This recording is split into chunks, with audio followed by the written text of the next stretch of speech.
எல்லாருக்கும் வணக்கம். நான் Hima Subramanian. Welcome to home cooking Tamil. இன்னைக்கு ஒரு அருமையான லஞ்ச் காம்போ ரெசிபிஸ் தான் பார்க்க போகிறோம். நம்ம யூஸ்வலாக சப்பாத்தி, ரோட்டி இது எல்லாமே கோதுமை மாவு இல்லைனா மைதா வச்சு செய்கிறது உண்டு. இன்னைக்கு நம்ம பார்க்க போகிறது ஒரு சூப்பர் சாஃப்டான ரைஸ் சப்பாத்தி, அதாவது சாதம் வச்சு நம்ம இன்னைக்கு சப்பாத்தி பார்க்க போகிறோம். அதோட தொட்டு சாப்பிட்றதுக்கு ஒரு ரொம்ப டேஸ்டியாக, ரொம்ப சிம்பிளாக செய்யக்கூடிய ஒரு தக்காளி கறி. வாங்க இது ரெண்டுமே எப்படி செய்யறதுன்னு பார்க்கலாம்.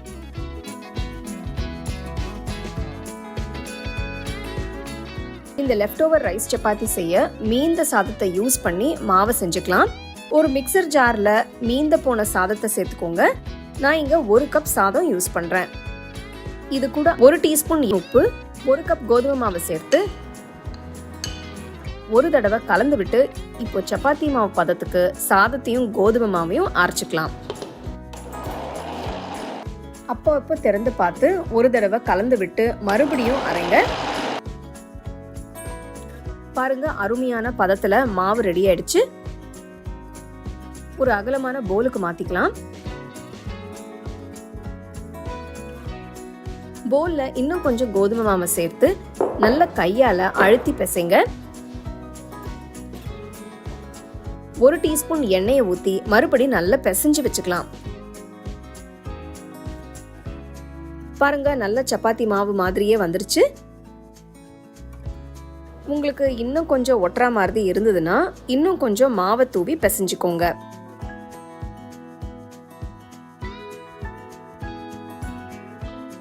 நல்லா கலந்தப்புறம் மேல 2-3 துளி எண்ணெயை தடவி ஒரு அரை மணி நேரம் ஊற விடுங்க. அரை மணி நேரம் ஆயிடுச்சு. மாவு நல்லா ஊறி இருக்கு. இப்ப மாவை சின்ன சின்ன உருண்டையா உருட்டி வச்சுக்கலாம்.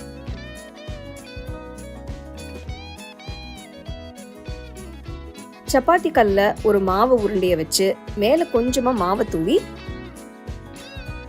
ஓரளவு மெலிசா திரட்டிக்கலாம். ரொம்பவும் மெலிசா திரட்ட வேண்டாம். இதே மாதிரி எல்லா சப்பாத்தியும் ரெடி பண்ணி வச்சுக்கலாம். ஒரு தவாவை ஸ்டோவ்ல வச்சு தவா சூடானதும் ஒரு சப்பாத்திய கல்லுல போட்டு வேக விடுங்க. ஸ்டோவை மீடியம் ஃப்ளேம்லயே வச்சு செய்யுங்க.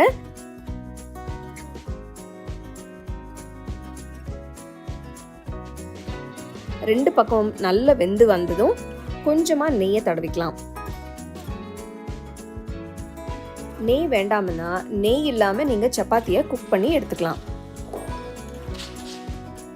பாத்தீங்களா, இனிமே ரைஸ் எல்லாம் வேஸ்ட் ஆகாது. ஸோ அந்த மாதிரி ரைஸ் இருந்தாலும் இந்த மாதிரி நீங்கள் டேஸ்டியாக நல்லா சாஃப்டாக சப்பாத்தி செஞ்சு ஒரு தக்காளி தொக்கோ இல்லைன்னா தக்காளி கறி வச்சு சாப்பிட்டீங்கன்னா சூப்பராக இருக்கும். கண்டிப்பாக இந்த ரெசிபியை நீங்கள் வீட்டில் ட்ரை பண்ணி ரசிச்சு சாப்பிடுங்க.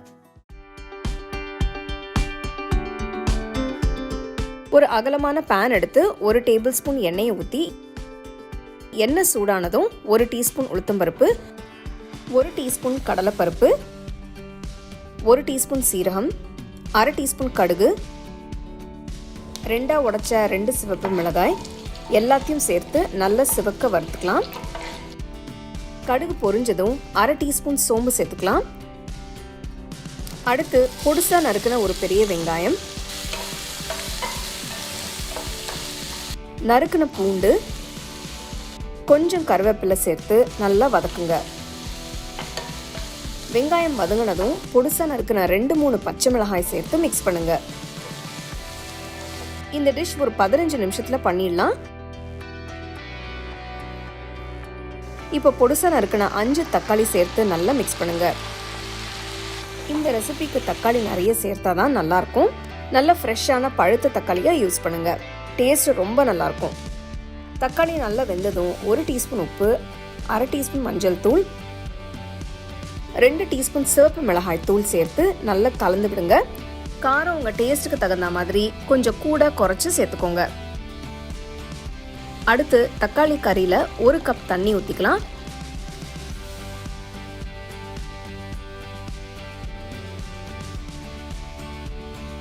பேனை மூடி வச்சு ஒரு 5 நிமிஷம் வேக விடலாம்.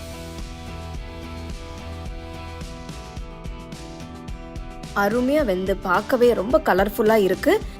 இதுல அரை டீஸ்பூன் சர்க்கரை சேர்க்கிறேன். கடைசியா கொஞ்சம் நறுக்கின கொத்தமல்லி தூவி ஸ்டோவை ஆஃப் பண்ணி தனியா எடுத்து வச்சிருங்க. ஈஸியான இந்த தக்காளி கறி சர்வ் பண்ண தயாராக இருக்குது.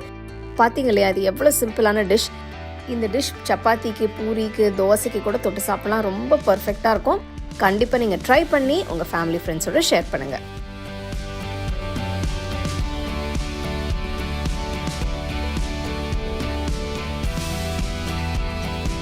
ஸோ யூஸ்வலாக வீட்டில் சாதம் மீதி இருந்தாலோ இல்லைன்னா ஏதாவது குயிக்காக செய்யணும்னு நினச்சிங்கன்னா இந்த லஞ்ச் காம்போ பர்ஃபெக்டாக இருக்கும்.